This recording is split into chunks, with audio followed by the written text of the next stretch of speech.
Bismillahirrahmanirrahim. Assalamualaikum warahmatullahi wabarakatuh.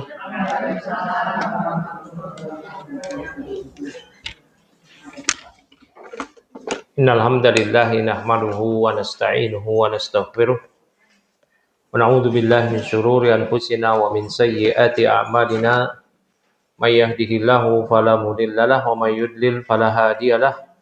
Wa asyhadu an la ilaha illallah wahdahu la syarikalah. Wa asyhadu anna Muhammadan abduhu wa rasuluhu amma ba'd. Ya, ibu-ibu azanallahu iyyakum wa iyyakunna. Alhamdulillah di pertemuan kali ini kita masuk di pertemuan kedua dari kajian kita pembahasan nawaqidul Islam atau pembatal-pembatal keislaman.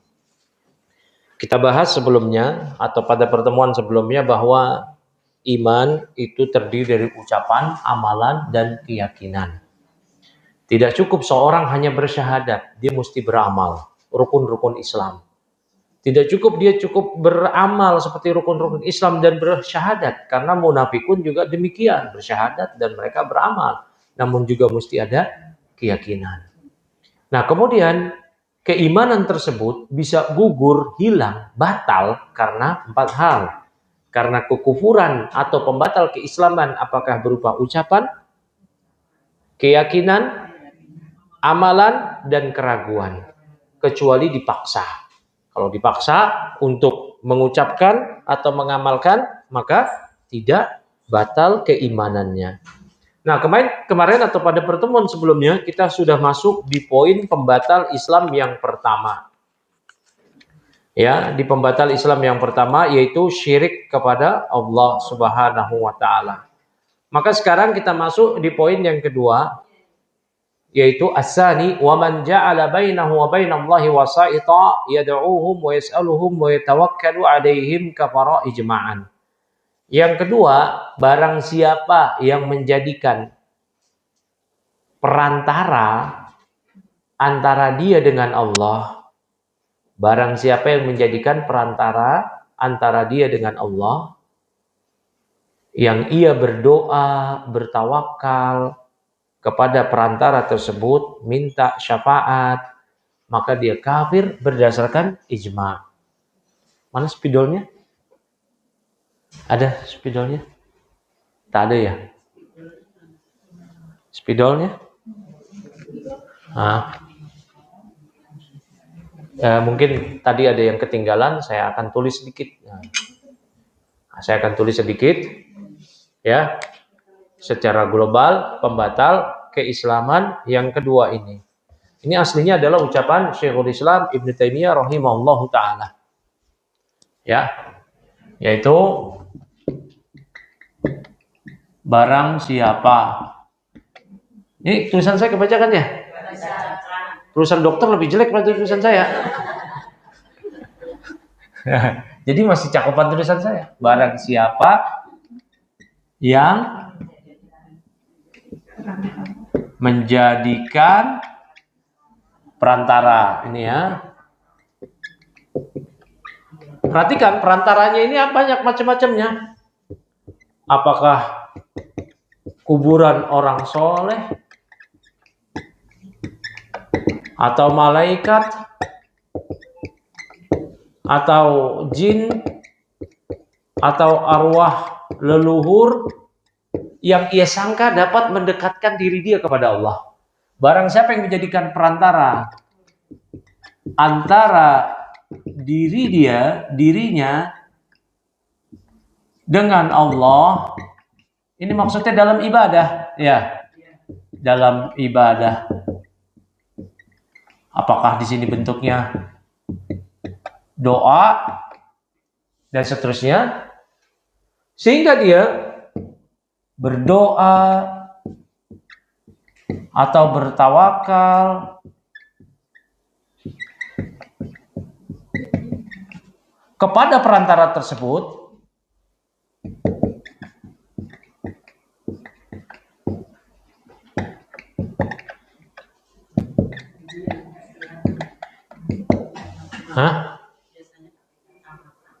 biasanya pakai kacamata. Oh, Itu umur tidak bisa bohong ya. Nah, maka ia kafir.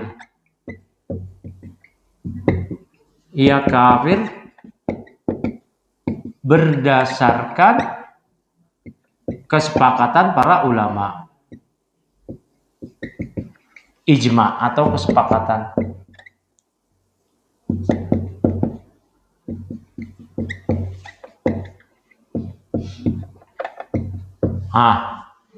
Perhatikan di sini untuk lebih gampangnya, barang siapa yang menjadikan perantara. Perantara itu antara dia dengan Allah, kuburan orang soleh, kuburan wali, ya, kuburan makam keramat, pusara-pusara yang dikultuskan, ya, apakah malaikat, jin, arwah leluhur dan seterusnya, batu, kayu, apapun itu, ya, yang dia sangka dapat mendekatkan diri dia dengan Allah, menjadikan perantara antara dia dengan Allah dalam ibadah, akhirnya dia berdoa kepada perantara tersebut, tawakal, ya, maka dia kafir berdasarkan kesepakatan ulama, maka dia kafir. Paham sini Bu ya, ilustrasinya, ya, si fulan dia berdoa kepada Allah.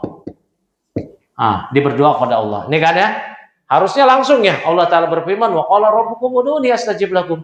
Innal ladzina yastaghfiruna an ibadati sayadkhuluna jahannama dakhirin. Nah, si fulan tuh si Ono gitu ya. Si fulan dia harusnya berdoa kepada Allah. Ya, dia harus beribadah pada Allah.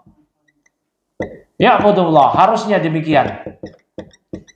Nah, harusnya dia berdoa kepada Allah secara langsung. Tapi dia malah mengambil perantara. Ya, ittakhadha, dia malah menjadikan ya tandingan selain Allah. Nida. Ittakhadha, dia menjadikan selain Allah. Misalkan dia jadikan kuburan wali. Qabr waliyin. Dia jadikan kuburan wali. Yang dia sangka wali ini akan mendekatkan dia kepada Allah. Ya, akhirnya dia berdoa kepada wali. Wahai wali, sampaikan hajat saya kepada Allah. Kenapa dia beranggapan demikian? Karena dia menganggap si fulan ini dirinya kotor. Dirinya kotor. Si wali ini suci. Ya, si fulan menganggap diri dia jauh dengan Allah. Si wali ini dekat dengan Allah. Perhatikan sini. Si fulan menganggap diri dia gak pantas berdoa langsung kepada Allah. Siapalah dia?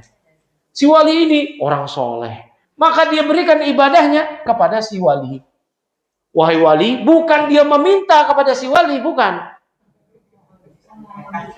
Ya, bukan wahai wali kabulkan rezeki saya, wahai wali ampuni saya, bukan.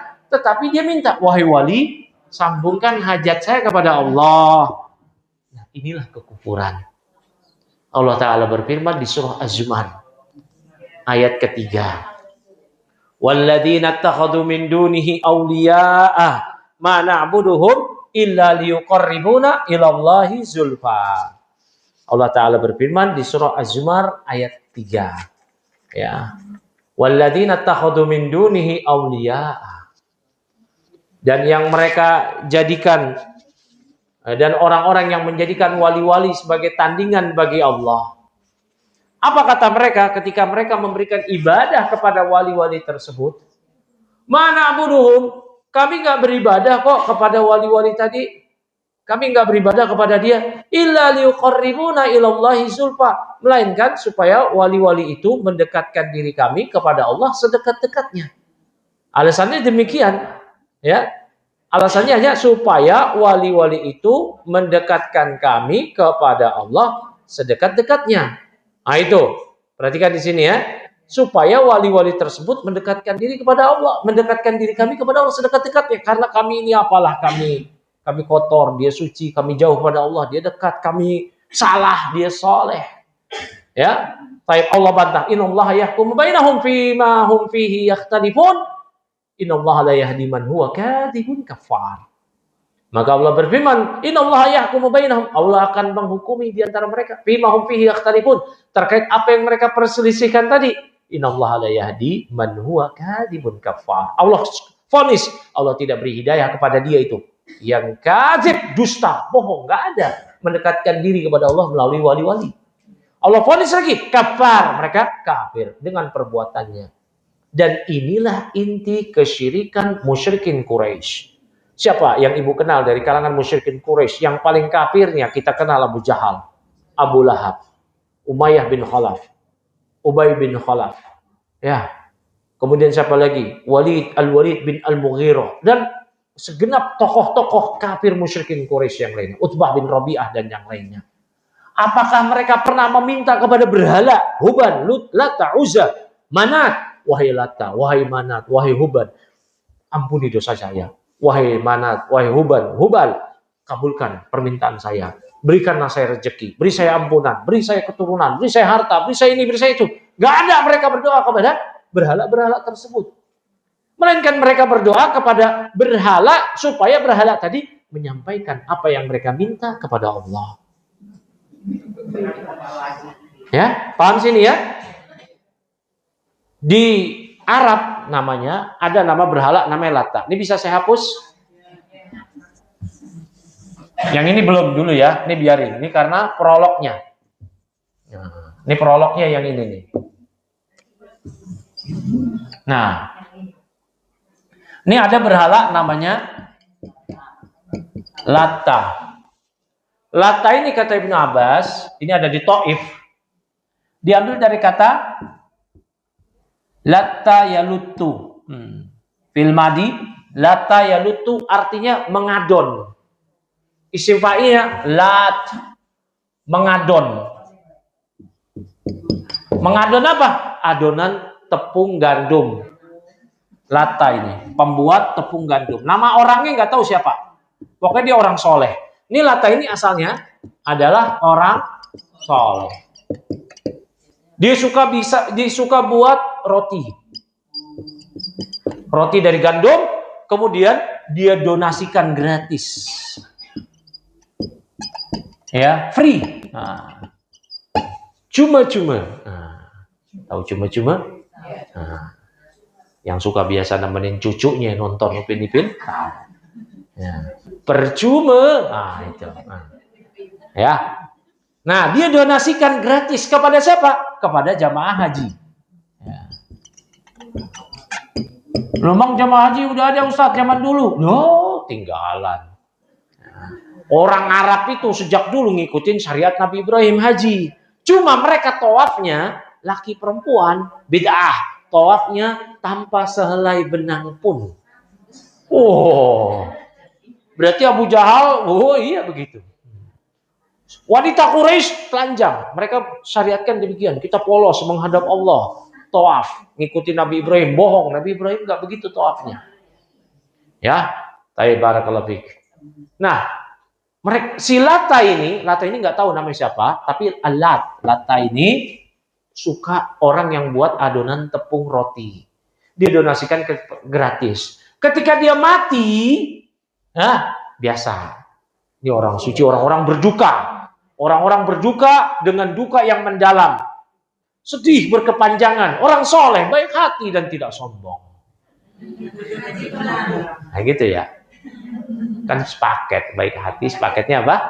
Tidak sombong gitu. Nah, dia ini mati, orang-orang berduka, kemudian dibikin monumen. Monumen di atas kuburan. Di atas kuburan dia. Biasa kan begitu kan, kalau ada orang besar mati, kuburannya jadi monumen. Itu biasa, itu kebiasaan jahiliyah maksudnya. Ya. Nah, kemudian ada sadanah. Sadanah itu bahasa Indonesianya apa ya? Kuncen, penjaga juru kunci. Ya, penjaga kuburannya. Akhirnya orang-orang beribadah kepada Allah. Awalnya apa? Beribadah kepada Allah di sini, yakin kalau di sini doanya mustajab. Lama-lama berkeyakinan, ini orang soleh, kita orang salah. Dia orang suci, kita ini kotor. Dia dekat dengan Allah, kita jauh. Dia wali, apalah kita lemahan rengginang. Wah, ya udahlah kita berdoa kepada Allah, bertawakal pada Allah. melalui dia. Akhirnya dia menyerahkan ibadahnya berupa doa, tawakal, dan segenap ibadah yang lainnya kepada Lata. Ya, barakallahu fikum. Allah Subhanahu wa taala berfirman di surah Yunus ayat 18. Allah taala berfirman di surah Yunus ayat 18, ya. Allah taala berfirman, "Wa ya'buduna min dunillah ma la yadurruhum wa la yanfa'uhum wa yaqulun haula'i syufa'auna 'indallah. Qul atunabbi'una Allah bima la ya'lamu fis samawati wa la fil ard subhanallahi wa ta'ala amma yusyrikun." Ya, Allah taala berfirman di surah Yunus ayat 18. Wa ya'buduna min dunillah ma la yadurruhum wa la yanfa'uhum. Mereka beribadah kepada selain Allah, ma la yadurruhum, sesuatu yang tidak bisa memberikan mudarat kepada mereka, wa la yanfa'uhum, maupun manfaat kepada Allah. Walaupun manfaat kepada mereka, nggak bisa. Kemudian asumsi mereka apa? Alasan mereka apa? Ketika mereka beribadah kepada selain Allah tadi, wa yaqulun, mereka mengatakan haula, mereka ini, yaitu berhala ini, patung-patung ini, kubur orang soleh ini, haulai syufa'auna indallah, juru pemberi syafaat kami kelak di sisi Allah. Kata mereka tuh. Jadi ini pembela kami di sisi Allah. Bukannya mereka meyakini kubur orang soleh, berhala ini yang akan memberikan sumbangsih kepada mereka di akhirat, apa berupa ampunan, dapat rezeki. Gak ada keyakinan Abu Lahab, Abu Jahal begitu. Bahkan siapa saja yang baca sirah nabawiyah di bab peperangan Badar, dia akan tahu Abu Jahal matinya di perang Badar. Sebelum mati dia berdoa supaya dia menang dan Muhammad SAW dan para sahabat kalah. Berdoa kepada siapa? Kepada Allah. Kepada Allah. Ya, maka Allah Ta'ala berfirman, "Qul, katakanlah wahai Nabi, atunabbi'una Allah bima la ya'lamu fis samawati wala fil ard." Katakanlah, apakah kamu akan memberitahu kepada Allah sesuatu di langit dan di bumi yang tidak Allah ketahui? Ada kayak begitu? Allah tidak ketahui? Subhanahu wa ta'ala amma yusyrikun. Perhatikan, Allah sebut mereka musyrik. Maha suci Allah atas apa yang mereka sekutukan, atas perbuatan syirik yang mereka lakukan. Subhanahu amma yusyrikun. Jadi perbuatan tersebut adalah kesyirikan. Jadi nggak ada lagi dalih-dalih bahwasanya oh dia ini orang soleh, kita orang salah. Ada kuno lawas. Dulu Abu Jahal juga begitu. Abu Lahab juga begitu.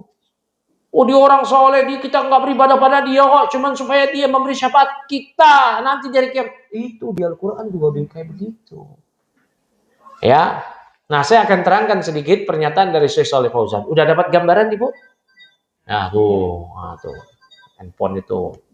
Nah, ya, nah itu di silent dulu Ibu ya. Nah, kalau penting dijawab nggak apa-apa. Kalau penting siapa tahu penting dijawab aja, tapi di belakang. Oh tuh kali cucunya manggil itu kan. Nah, ya, kalau penting diangkat aja Ibu, nggak apa-apa. Penting diangkat aja. Ya, jangan ragu, jangan malu. Nah, kata Syekh Shalih Fauzan, hadza nau' minan naqid al-awwal. Ini jenis yang pertama dari ini jenis yang kedua. Hadza nau'un min naqidil awal. Sebenarnya ini pembatal Islam ini yang menjadikan perantara antara dia dengan Allah, akhirnya dia beribadah, berdoa, bertawakal kepada perantara tersebut. Sebenarnya ini masuknya ke dalam cakupan poin yang pertama, syirik kepada Allah. Berarti ini perbuatan syirik.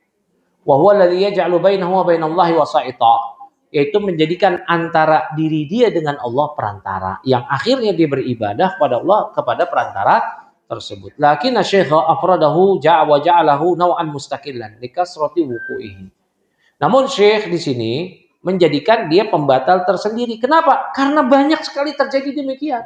Kalau poin pertama kesyirikan itu banyak jenisnya. Nah, yang kedua seperti ini, pembatal ini yang paling banyak. Coba apa sih motif, alasan orang-orang yang mohon maaf wisata religi ke makam-makam keramat? Apa motifnya? Nah, wisata. La ilaha illallah. Masa wisata ke kuburan? Kuburan itu cuma dua, Bu, niatnya. Mengingat kematian, akhirat, atau mendoakan si mayit. Gak mungkin. Wisata, ini kuburannya cakep. La ilaha illallah. Ya, di Kerawang tuh ada, apa itu namanya? Kuburan yang mahal-mahal itu. San Diego. Itu kuburannya cakep itu. Kayak tempat wisata. Jadi menghilangkan esensi dari makam sendiri. Yaitu makam itu apa sih yang kata Nabi, kuntu nahaitukum an ziyaratil kubur fazuruha. Dahulu saya melarang kalian ziarah kubur, tapi sekarang enggak apa-apa, is okay, silahkan. Kenapa? Karena mengingatkan kita kepada akhirat. Lah kalau kayak di San Diego ingat apa? Malah ingat main, ingat hijau dan segala macam. Malah ingat kehidupan. Ya. Nah, kalau kita wisata religi ke makam-makam keramat tadi, apa yang kita ambil wisatanya itu apa? Apa sih wisata? Ya, ingin menghilangkan penat segala macam apa? Terlebih lagi di situ mohon maaf. Ya, makam-makam yang dibuat di tempat tujuan destinasi dari wisata religi tersebut, makam-makam yang sudah keluar dari ketentuan syariat. Ya, yang dikasih kubah dan segala macam. Nggak boleh. Dalam syariat, makam itu boleh tinggi sejengkal. Tanpa ada atap, kubah, dan segala macam. Kalau tinggi, dihancurkan bahkan. Kata Ali bin Abi Thalib kepada Abu Hayyaj, ala aba'asuka kama ba'asani alaihi Rasulullah SAW. Allah tada qabran musyrifan illa sawaitah. Maukah engkau aku utus sebagaimana dahulu Nabi kita Muhammad SAW mengutusku dahulu mengemban sebuah misi. Mau nggak kamu saya utus untuk mengemban sebuah misi? Sebagaimana dahulu aku juga diutus oleh Rasulullah SAW begitu. Yaitu tidaklah engkau biarkan kuburan yang tinggi, melainkan engkau ratakan. Nah, kuburan-kuburan wali tersebut tinggi-tinggi, pakai kubah. Ya, tapi kan dia orang soleh. Justru Nabi ajarin demikian untuk dirinya sendiri dan yang lainnya. Ya, barakallahu fikum. Maka ini hanya akan menimbulkan fitnah. Barakallahu fikum. Ya. Nah, akhirnya orang-orang tadi dia memberikan ibadah kepada penghuni kuburan orang soleh tersebut. Kita ini nggak boleh ngelihat kuburan yang bagus dikit. Pasti ini orang spesial, pasti ini wali. Sampai-sampai kemarin terbongkar bisnis kuburan palsu. Ya, bisnis kuburan palsu. Itu nggak jelas kuburan siapa. Dibangun aja, kasih aja tulisan Arab. Ada qabru walillah. Ini kuburan waliullah. Fulan bin fulan. Ya, segala macam pakai tulisan Arab. Oh, mata orang-orang awam tertuju. Wah, ini wali. Padahal kuburan siapa? Orang gila, kuburan anjing. Akal kosong, kuburan kucing. Jadi bisnis, tinggal dikasih sunduk. Apa itu? Kotak. Kayak begitu. Ya, dan itu nggak di Indonesia saja. Laris manis seperti ini. Saya pernah ke negeri luar, bahkan di Timur Tengah, di Yordania, seperti itu. Diajak ke kuburan-kuburan, kemudian ada kuncen, dan nanti bilang, nanti isi. Kasih fulus duit di situ, segala macam. Subhanallah. Ya, nah ini sudah orang-orang ditipu, diajak syirik, duitnya diambil. Naudzubillah min dzalik. Ya. Nah, kemudian ada orang-orang mengatakan, ini kata Syekh Shalal Fauzan, hada laisa bisyirkin. Ini enggak syirik kok, innama huwa tawassut. Ini kan cuma tawassut. Ya, ini cuma tawasulan aja, bertawasul. Tawasul. Nah, sekarang kita bahas tawasul. Ya. Tawasul itu diperbolehkan, Bu. Tawasul itu supaya doa kita lebih cepat dikabulkan. Tapi dibatasi pada 3 hal saja. Kita kalau doa, ya Allah ampuni aku, ya Allah ampuni aku, ya Allah, Allah dengar. Tapi supaya lebih cepat lagi dikabulin, dianjurkan kita bertawasul. Ya ayyuhalladzina amanu taqullaha wabtaghu ilaihil wasilah. Allah berfirman begitu. Wahai orang-orang beriman, bertakwalah kalian pada Allah dan carilah wasilah kepada Allah supaya kalian semakin dekat dengan Allah. Tapi tawasul itu dibatasi pada 3 hal. Ya, tawasul yang boleh, yang masyru'. Ya. Tawasul yang boleh, yang masyru' itu hanya pada 3 hal. Selain dari itu nggak boleh.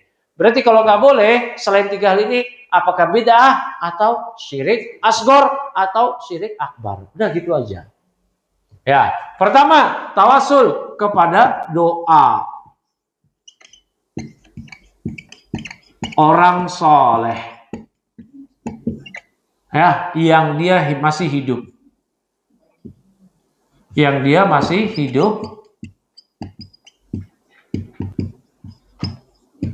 hadir. Hadir maksudnya apa? Mampu merespon. Iya saya doain gitu. Iya dengar. Ya saya doain begitu. Ya. Nabi ketika Umar mau umroh, Nabi mengatakan pada Umar, Nabi SAW, latan sana, ya, bidu'aika as-salih. Jangan lupakan kami dong dengan doamu yang baik buat kami. Itu Nabi minta doa kepada Umar. Bahkan Nabi memerintahkan pada para sahabat yang senior agar minta doa kepada seorang yang datang dari negeri Qoron. Pemuda yang datang dari negeri Qoron, Yaman, yang namanya kita kenal Uwais bukan Koroni. Itu salah tuh orang-orang yang nerjemahinnya itu. Beliau berasal dari negeri Qoron, bukan negeri Korn. Tapi Qoron, fathah roknya. Qoron, Al-Qoroni, kabilah di negeri Yaman. Nabi minta kepada sahabat supaya kalian minta doa kepada Uwais Al-Qarani. Nah, ketika Nabi masih hidup, terjadi paceklik yang sangat panjang. Kemarau berkepanjangan, hujan gak turun, panen-panen kurma terancam gagal, ternak-ternak mati. Maka sahabat datang kepada Nabi, supaya Nabi doa kepada Allah. Dan Nabi berdoa, mengadakan sholat istisqa. Ketika Nabi wafat di masa Khalifah Umar bin Khattab, Umar masih di Madinah. Umar dan sahabat nggak wisata religi ke makam Nabi, padahal dekat, nggak perlu nyewa bis. Ya, tapi Umar datang ke orang soleh, ahlul bait, paman Nabi, siapa namanya? Yang benar jawab dapat hadiah dari bulan, bukan dari saya. Boleh pulang. Kalau benar boleh pulang. Mak sekolahan apa? Anak SD. Ya. Nah, yaitu Abbas bin Abdul Muttalib. Abbas didatangi oleh Umar. Abbas kemudian diminta oleh Umar. Umar mengatakan, kami dulu di masa Nabi mengalami demikian. Pak Coklik sekarang beliau wafat. Nah, perhatikan ya, ada orang yang soleh. Semisal ibu misalkan mau ke tempat-tempat yang ada tempat tersebut mustajab doa. Ibu mau umroh. Ya, ibu, saya bilang, Bu, tolong doain saya ketika ibu di Multazam. Ketika ibu lagi tawaf, ketika ibu di sofa atau di marwah, ketika ibu lagi safar, ini kan saat-saat yang paling momen-momen yang makbul, atau waktu-waktu yang mustajab. Ibu lagi tahajud di sepertiga malam terakhir, kan begitu ya? Inna rabbakum yanzilu ila samai dunia fi sulusil lail akhir. Rabb kalian turun ke langit dunia di sepertiga malam terakhir. Ngerti nggak ngitung 3 malam terakhir? Paham ya? Malam dibagi 3. Malam itu dimulai maghrib, terbenam matahari, berakhir subuh. Dibagi 3. Nah itu. Baik. Saya minta doa di situ. Itu waktu mustajab. Nah ini. Tapi kalau sudah mati, nggak boleh. Minta doa sama orang yang udah mati, nggak boleh. Justru dia kita doakan. Paham sini? Ini tawasul yang boleh. Pertama, doa orang yang soleh, yang masih hidup, dan dia hadir. Hadir maksudnya mampu merespon. Ya, walaupun orangnya nan jauh di mata. Ya, kita WA. Ya. Pak Ustadz, Bu Ustadzah, tolong doakan saya. Begitu. Siap insya Allah. Nah itu, berarti mampu merespon. Baik, ini doa orang yang soleh. Yang kedua, dengan apa? Ya, dengan Asmaul Husna. Allah Ta'ala berfirman, walillahil asmaul husna fad'uhu biha. Milik Allah lah Asmaul Husna, maka berdoalah kalian dengan Asmaul Husna tersebut. Nah, maka dianjurkan kita kalau mau berdoa pada Allah dengan Asmaul Husna. Nabi tiap pagi berdoa supaya urusannya diberesin. Ya Hayyu ya Qayyum bi rahmatika astaghits aslihni sya'ni kullah wa la takilni ila nafsi tarfata ain. Bahkan ini juga diriwayatkan di sore hari Nabi berdoa demikian. Ya Hayyu, Ya Allah yang maha hidup, ya Qayyum yang memberi sendiri, tidak membutuhkan makhluknya dalam mengurus makhluknya. Nabi bertawasil lagi, birahmatika dengan rahmatmu ya Allah. Astaghis, aku beristighosah. Aku meminta pertolongan pada engkau. Aslih li sya'ni kullah, bereskanlah segala urusanku. Wala takirni ila nafsi torfata ain. Jangan engkau serahkan diriku kepada diriku sendiri, walau sekejap mata. Namun perlu diperhatikan ibu-ibu, antara doa dan tawassul yang kita tawassul pakai Asmaul Husna itu mesti ada korelasi. Ada hubungan, ada nyambung. Kalau kita minta rezeki, panggil nama Allah yang Maha Pemberi rezeki. Ya Razzaq, urzuqni, ya Allah yang Maha Pemberi rezeki, berilah aku rezeki. Minta ampunan, ya Ghaffar, Rabbighfirli wali walidayya. Ya Allah, ya Ghaffar, ampuni aku ya Allah, Allah maghfirli. Ya. Kita minta ilmu, Rabbi zidni ilma, berarti kita panggil nama Allah, ya Alim. Ya, dan seterusnya. Boleh enggak? Ya Jabbar, Ighfirli. Boleh aja, cuma enggak nyambung. Ya, enggak nyambung. Paham sini ya? Baik. Nih, dengan Asmaul Husna. Ya, yang ketiga, siapa yang tahu? Amal soleh. Ahsanti. Amal soleh. Amal soleh yang kita kerjakan, bukan yang orang lain kerjakan. Ya, amal soleh. Allah Ta'ala berfirman, Rabbana amanna faghfir lana wa qina adzabannar. Allah ceritakan doa orang yang minta kepada Allah dengan doa ampunan dan minta diselamatkan dari neraka. Dia bertawassul dengan amal soleh dia berupa iman. Rabbana amanna, wahai Rabb kami telah beriman. Faghfir lana, ampunilah dosa kami. Wa qina adzabannar, selamatkan kami dari azab neraka. Dia mulai doanya dengan menyebutkan keimanan dia. Saya telah beriman, kami telah beriman. Imam Bukhari, Imam Muslim, juga Imam Abu Daud dan yang lain-lain meriwayatkan dari sahabat Ibnu Umar tentang kisah beberapa orang pemuda yang terjebak ke dalam goa karena menghindari badai. Setelah masuk goa, mulut goa tertutup oleh batu yang jatuh dari atas sehingga mereka nggak bisa keluar. Terancam mati dalam kegelapan di dalam goa. Maka cuma bisa berdoa pada Allah. Bertawasul dengan amal soleh. Amal soleh itu apa sih? Melaksanakan perintah, menjauhi larangan karena Allah. Itu amal soleh. Ya, ada yang bertawasul dengan bakti dia kepada orang tuanya. Gak pernah dia durhaka sedikit pun pada orang tuanya. Ada yang bertawasul bukan dengan amal soleh, dengan melaksanakan perintah. Tapi apa? Menjauhi larangan. Dia cerita, saya dulu ya Allah pernah naksir dengan saudari sepupu saya. Tapi dia menolak terus. Sampai suatu ketika dia punya kebutuhan. Uang minjem pada saya dengan satu syarat. Minta uang pada saya. Berzina. Karena dia kepepet, ya udah. Akhirnya sudah mau berzina, perempuan tadi bilang, ittaqillah, takutlah kepada Allah. Akhirnya dia tinggalin wanita tersebut. Dia tinggalin, dan itu amal soleh. Meninggalkan keburukan karena Allah amal soleh. Tapi karena kalau ketahuan Satpol PP, digerebek bini, amal salah. Loh iya, tetap amal salah, tetap dosa. Ya, tetap dosa. Pernah dengar gak hadis dua orang mukmin yang kalau berantem bunuh-bunuhan, yang satu mati, yang satu enggak, dua-duanya di neraka. Kata Nabi SAW, al-qatilu wal maqtulu finnar.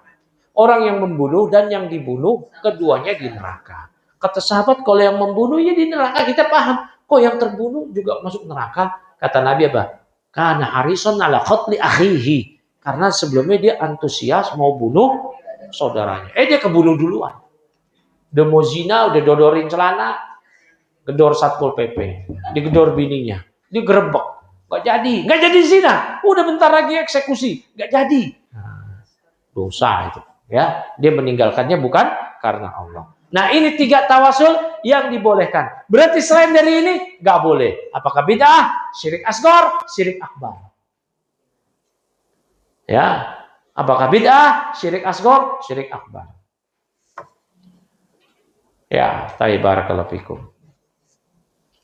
Nanti kapan-kapan kita bahas kapan itu syirik asghar, kapan itu bid'ah, kapan syirik akbar. Mau sekarang? Hah? Yang ini selesai dulu. Maksud saya, bentuk contoh tawasul kapan itu jadi bid'ah, jadi syirik asghar? Sekarang aja. Tadi nggak mau. Biar nyambung. Catat dulu. Kalau yang udah hafal nggak usah dicatat. Kali nenek-nenek cepet hafalannya kan. Loh, itu biasanya cepet hafalannya. Biasanya tahu ya di mana biasanya itu.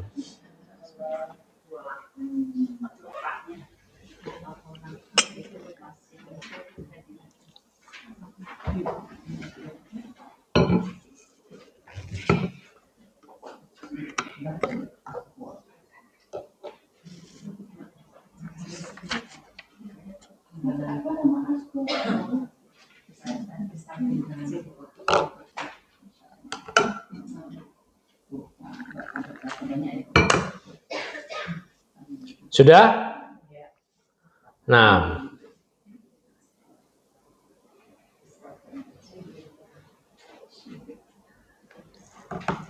kita sering ya, contoh tawasul begini. Salawat badar. Salatullah salamullah ala toha rasulillah. Salatullah salamullah ala yasin habibillah. Perhatikan. Tawassalna bismillah wa bil hadi rasulillah wa kulli mujahidin fillah bi ahlil badri ya Allah. Ingat? Masa nggak pernah ingat? Pura-pura lupa. Masa lalu. Masa kini jangan-jangan. Kita kupas.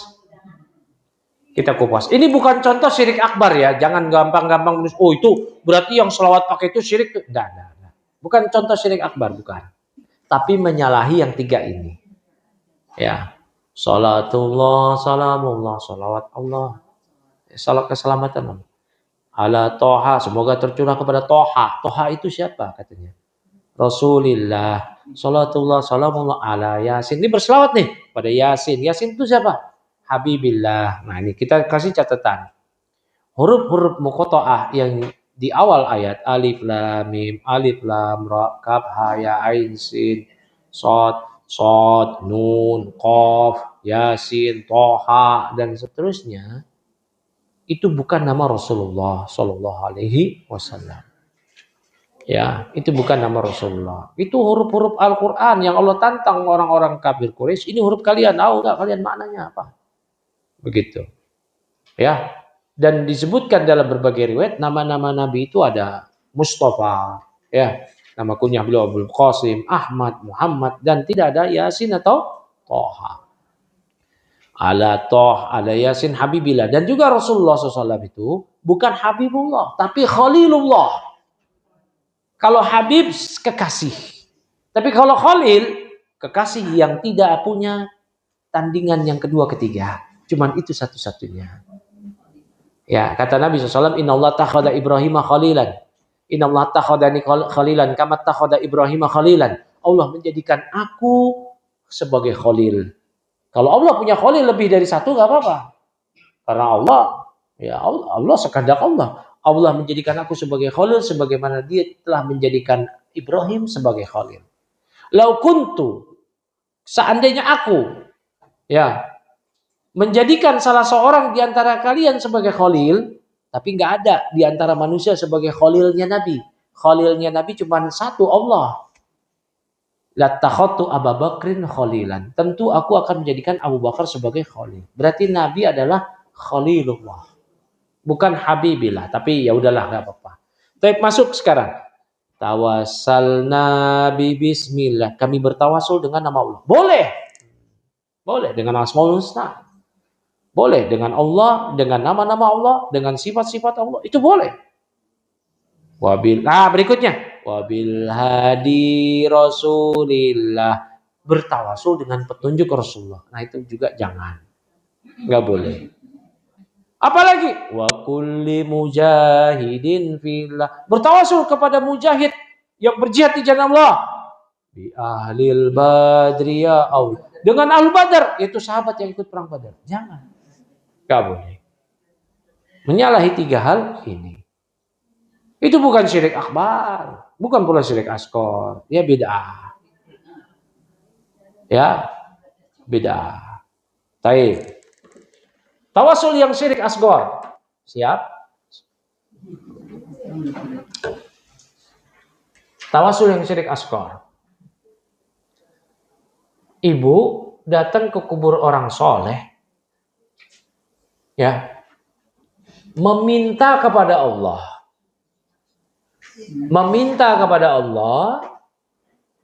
dengan perantara kedudukan orang soleh ini. Mintanya pada Allah, perhatikan, bukan syirik akbar. Mintanya kepada Allah dengan perantara kedudukan wali ini, orang soleh ini, yang sudah meninggal tentunya. Allahumma inni as'aluka bijahika, Allahumma inni as'aluka bijahi waliyika. Ya Allah, aku memohon pada Engkau dengan perantara kedudukan walimu ini. Ya, dengan perantara kedudukan wali, orang yang telah mati. Ini syirik asghar. Iya. Walaupun tidak di kuburan, di rumah sekalipun. Iya. Ya Allah, saya mohon pada Engkau ya Allah, ampuni aku. Aku bertawasul pada Engkau ya Allah dengan kedudukan Syekh Abdul Qadir Al-Jilani. Nah, itu syirik asghar, bukan syirik akbar.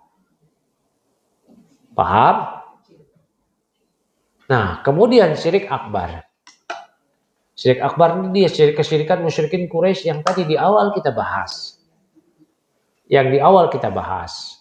Yaitu datang ke kuburan orang soleh atau di rumahnya, kemudian dia minta, wahai Syekh Abdul Qadir Jilani, sampaikan hajat saya kepada Allah. Dia sudah minta bukan kepada Allah, tapi minta kepada Syekh Abdul Qadir Jilani, kepada wali. Iya, itulah kesyirikan musyrikin Quraisy. Tadi di surah Az-Zumar ayat 3, di surah Yunus ayat 18. Dia mintanya bukan kepada Allah. Kalau yang tadi, yang bid'ah atau syirik asghar, mintanya kepada Allah. Tapi, prosedurnya keliru. Iya. Kalau sudah minta kepada penghuni kubur, itu bukan bertawasul. Wahai Syabdul Qadir Jalani, ampuni aku. Itu udah bukan tawasul. Ini memang sudah mulhid, ya. Nah, itu memang udah kekufurannya luar biasa. Kufur rububiyah, uluhiyah. Baik. Bisa dipahami sini? Kita masuk ke poin ketiga, pembatal keislaman ketiga.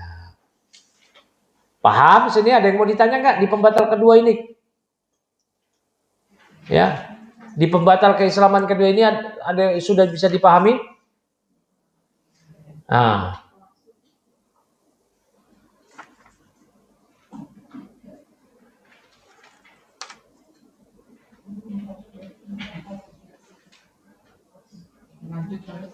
Lanjut.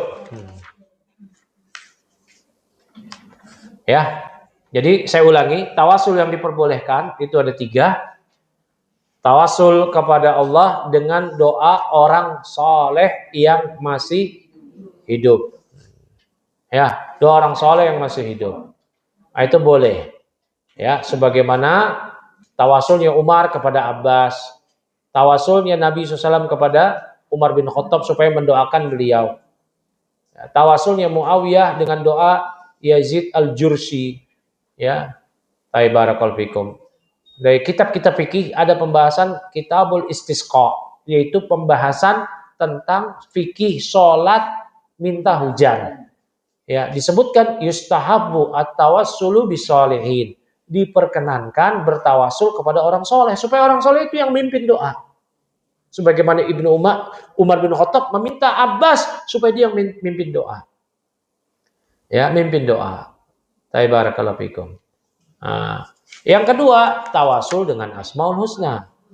Ya, Allah Subhanahu wa taala berfirman di surah Al-A'raf ayat 180. Walillahil asmaul husna fad'u biha. Milik Allah lah Asmaul Husna. Ya, fad'u biha, maka berdoalah kalian dengannya, dengan Asmaul Husna tersebut. Ya.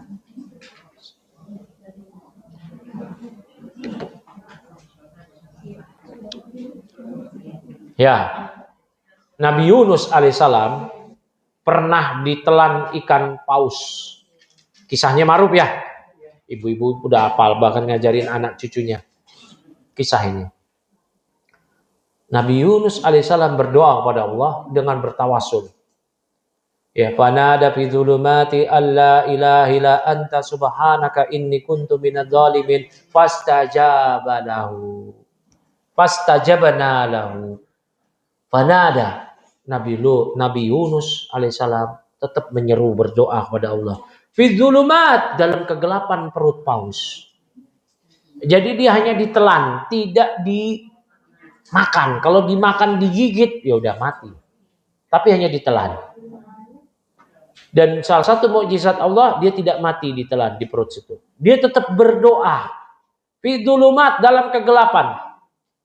Fi dzulumati alla ilaha illa anta subhanaka inni kuntu minadz zalimin. Dia tetap bertawasul dengan la ilaha illa anta, dengan sifat Allah.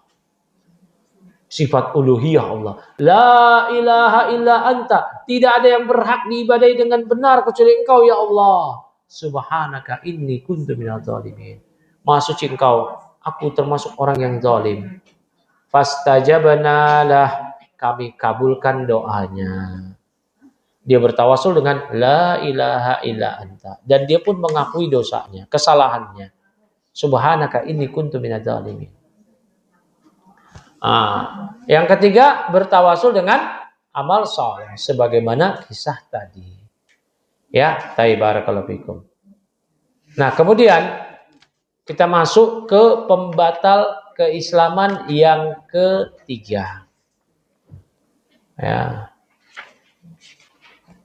Nah, ini pembatalnya ini yang juga di saat sekarang ini, era sekarang ini banyak sekali terjadi, terutama di kala gencarnya kampanye pluralisme, kebebasan beragama dengan dalih toleransi. Ya, padahal ingin menyamakan semua agama, ingin agar keyakinan tidak boleh saling mengkafirkan antar pemeluk agama atau menyalahkan agama lain. Ini kekufuran akbar, nggak main-main. Makanya mereka membuat berbagai hal yang untuk mendukung hal tersebut. Ya, apakah dengan salam toleransi. Assalamualaikum, salam sejahtera. Ya, namo buddhaya, om swastiastu. Ini kekufuran. Om swastiastu itu minta perlindungan kepada 3 dewa.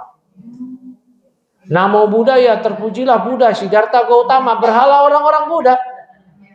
Terpujilah, itu ibadah mereka dengan memuji patung Buddha mereka. Ya, di balik itu supaya tidak ada saling mengkafirkan. Bahkan mereka merubah narasi-narasi supaya jangan sebut kafir, tapi non-muslim. Ya gak apa-apa sebut non-muslim, tapi memang kenapa kafir? Ada 525 kalimat kafir dengan turunannya di Al-Quran. Bahkan ada satu surat yang namanya Al-Kafirun. Bahkan kafir itu di KBBI, Kamus Besar Bahasa Indonesia, hanyalah maknanya orang yang tidak beriman pada Allah dan Rasul-Nya. Orang. Tapi kalau mereka, orang Nasrani terutama, ketika mereka mengatakan siapa saja yang tidak mengikuti ajaran mereka, Injil, Bible-nya, mereka sebut domba yang tersesat. Domba ibu. Udah domba sesat lagi. Pakai jilbab lagi. Domba kita dikatain, Bu. Kalau kita bilang mereka kafir. Ya. Barakallahu fikum. Nah, itu jadi suatu hal yang memang keniscayaan sebuah penganut agama meyakini agamanya yang benar, yang lain salah, keliru, menyimpang. Ya, kita tidak mengatakan kami meyakini Islam yang paling benar. Kalau yang paling benar berarti ada yang benar. Enggak, Islam yang benar, yang lain batil. Begitu. Itu syarat keimanan. Famayakfur bitaghut wa yu'min billah. Siapa yang kufur kepada tagut, beriman pada Allah. Dia kufur dulu kepada tagut. Apa itu tagut? Ma'ubida min dunillah. Yang disembah selain Allah. Dia kufur kepada tagut. Apa sifat kufur kepada tagut? Yakini itu batil. Kita tidak beribadah padanya. Kita membencinya. Kita mengkafirkan pelakunya. Dan memusuhinya kalau punya kemampuan. Kalau belum 5 hal tadi, belum dikatakan kufur kepada tagut. Berarti belum beriman pada Allah. Maka syahadat yang diucapkan sia-sia tanpa makna. Enggak ada. Dia mengucap la ilaha illallah, la ilaha illallah. Tapi dia katakan, Nasrani juga jangan disebut kafir. Yahudi jangan disebut kafir. Kita lewat Islam mau ke surga, dia lewat Hindu, dia lewat Buddha, dia lewat komunis, lewat kejawen, lewat ini, lewat Konghucu. Ya. Subhanallah. Nah, ini pembatal keislaman ketiga ini. Perhatikan. Kata Syekh, "Malam yukaffiril musyrikina aw syakka fi kufrihim aw sahhaha madhabahum kafara." Barang siapa yang tidak mengkafirkan orang musyrik atau ragu terhadap kekafiran mereka atau malah membenarkan ajaran agama mereka, maka dia kafir. Saya ulangi. Barang siapa yang tidak mengkafirkan orang musyrik atau ragu terhadap kekafiran mereka atau malah membenarkan ajaran mereka, maka dia kafir. Maka dia kafir. Ya. Ini kata Syekh Shalal Fauzan, al-hadhil mas'alatu khatiratun jiddan. Ini berbahaya sekali nih. Yaqau fiha katsirun minal muntasibina lil Islam. Yang banyak orang mengaku-ngaku Islam terjatuh ke dalam pembatal keislaman ini atas dalih toleransi. Ya. Atas dalih toleransi. Kita semua umat beragama, kita semua satu nusa, satu bangsa, kita semua anak. Ya kita satu agama, satu keluarga, kita satu bangsa, memang satu keluarga negaraan saja. Tapi siapapun, bahkan serumah dengan kita sekalipun, kalau dia beda agama, kita katakan dia kafir. Apalagi yang beda rumah, beda kota, beda RT, beda RW, beda provinsi, beda negara. Ya apa yang kita mencegah kita untuk mengatakan dia kafir? Apa? Gak ada. Ya. Barakallahu fikum. Ibu tahu Ali bin Abi Thalib, bapaknya siapa namanya? Ali bin Abi Thalib. Berarti bapaknya siapa? Abu Thalib, sahabat Nabi, menantu Nabi, suami dari Fatimah binti Muhammad. Ya, bapaknya Abu Thalib. Abu Thalib itu bapaknya kafir, Bu ya. Nabi ketika Abu Thalib sedang sakit, dalam sakit yang membawa kepada kematiannya, sekarat lah. Nabi membesuk. Ya. Namun ketika Nabi datang ada 2 sahabat karib dekat Abu Thalib. Yang 2 sahabat ini kafir. Ya. Yaitu Abu Jahal dan seorang teman yang kafir juga, dan seorang nanti masuk Islam. Abu Jahal di situ. Nabi datang. Nabi katakan, "Ya am, la ilaha illallah. Kalimatan uhajuka biha indallah." Wahai pamanku, ucapkan la ilaha illallah. Kalau engkau ucapkan, saya akan bela kamu, kasih syafaat pada engkau di hari kiamat kelak. Ditalkin oleh Nabi. Abu Jahal mentalkin juga. Kata Abu Jahal apa kepada Abu Thalib? Ya Abu Thalib, atarghabu an millati Abdul Muthalib. Wahai Abu Thalib, kamu udah gak suka sama agama bapakmu, agama Abdul Muthalib, agama bapakmu ini. Yang kita nyembah Allah melalui perantara berhala. Itu agamanya Abdul Muthalib, kakeknya Nabi. Abu Thalib digituin, diprovokasi. Kamu udah gak suka ya sama agama bapakmu sendiri, nenek moyangmu? Abu Thalib bingung. Ditalkin lagi sama Nabi. Kalimat yang sama. Suruh ucap la ilallah. Abu Jahal mentalkin lagi. Makanya ini bahaya berteman dengan teman yang buruk. Ya, orang Arab bilang as-sahib sahib. Yang namanya teman dekat, dia menarik. Al-mar'u ma'adini khalilih. Falyanzur ahadukum liman yukhalil. Seorang itu tergantung agama teman dekatnya. Kalau teman dekatnya itu agamanya buruk, ya agamanya dia buruk juga. Maka cross check lah dengan siapa kalian berteman dekat. Akhirnya Abu Thalib mati di atas kekufuran. Turun ayat innaka la tahdi man ahbabta walakinnallaha yahdi man yasha. Sesungguhnya engkau wahai Nabi tidak dapat memberi hidayah kepada orang yang engkau cintai sekalipun. Namun Allah memberi hidayah kepada siapa saja yang Allah kehendaki. Ini prolognya. Saya fokusnya nanti ke perkataan Abu Thalib ketika perkataan Ali bin Abi Thalib ketika bapaknya Abu Thalib mati. Apa yang dikatakan oleh Abu Thalib anak Ali bin Abi Thalib ketika anak bapaknya mati kepada Nabi. Diriwayatkan oleh Imam Muslim dalam sahihnya. Kata Ali bin Abi Thalib, "Ya Rasulullah, inna ammaka asy-syaikh ad-dala qad mat." Perhatikan, kata Ali bin Abi Thalib kepada Rasulullah, "Wahai Rasulullah." Yang meninggal siapa? Bapaknya ya? Tapi dia nggak nyebut dengan redaksi bapakku. Inna ammaka, sesungguhnya pamanmu. Wahai Rasulullah, sesungguhnya paman Anda, asy-syaikh ad-dala, yang orang tua yang sesat itu, qad dia telah mati. Masya Allah. Untuk meyakinkan sendiri, walau bapak, tapi ini mati kafir. Padahal ditalkinkan orang paling mulia ya, hah? Orang yang paling mulia yang mentalkin. Nggak ada jaminan. Iya. Saya sering kali mendapati orang yang hidupnya penuh dengan dunia klinik karena sering jadi pasien dukun. Dikit-dikit dukun, dikit-dikit dukun, dikit-dikit dukun, dikit-dikit dukun. Ditalkinin rame-rame, dia nggak mau. Menjelang mati, ini lihat sendiri, menjelang mati nih ditalkinin nggak mau la ilaha illallah, ada yang baca yasin, la ilaha nggak mau, malah dia bangun diri, ini tempat tidurnya di tengah, dia tawaf di tempat tidur, kelilingin. Habis itu tidur lagi, mati. Kenapa? Karena hidupnya bergumul dengan klinik. Dikit-dikit dukun, dikit-dikit dukun, dikit-dikit jimat, dikit-dikit penglaris. Ya, sampai ibu ini punya anak laki-laki. Dia panggil mantunya, ini diceritakan sendiri oleh mantunya. Dia panggil mantunya perempuan.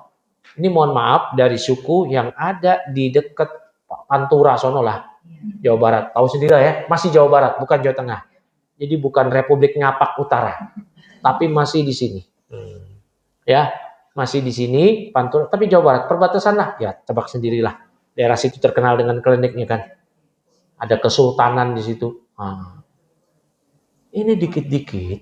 Ya, ini padahal dia panggil mantunya. Mantunya udah jadi istri anaknya. Dia bilang ke mantunya, kamu ikat suami kamu.